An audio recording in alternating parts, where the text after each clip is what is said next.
आजम रज़ी अल्लाह तआला अपने जमाने के सबसे बड़े आलिम थे, अपने जमाने के सबसे बड़े मुफ्ती थे।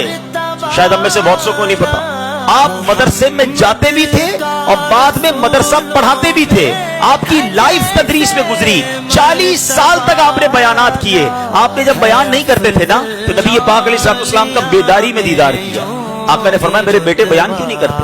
कहा हुजूर मैं अजमी हूँ, बगदाद में सारे अरबी हैं, मैं इनके सामने कैसे बयान करूं? अल्लाह के हबीब ने फरमाया अपना मुंह खोलो। कहते मैंने मुंह खोला, मेरे आका ने अपना लुआबे दहन मेरे मुंह में डाल दिया। हाय हाय, थोड़ी देर बाद मौला अली का दीदार हुआ।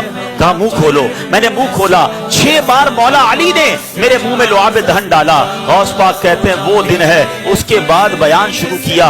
शुरू में तो 2-4 लोग बैठते थे, आहिस्ता आहिस्ता लोग बढ़ते गए, यहां तक कि 70,000 लोगों का मजमा हो जाता था। 400 उलमा सिर्फ गौस पाक के फरामीन लिखते थे। हजारों लोग मुसलमान हुए, कई लोग ताइब हुए। ये गौस पाक का अंदाज। 40 साल तक दीन की खिदमत आपने की।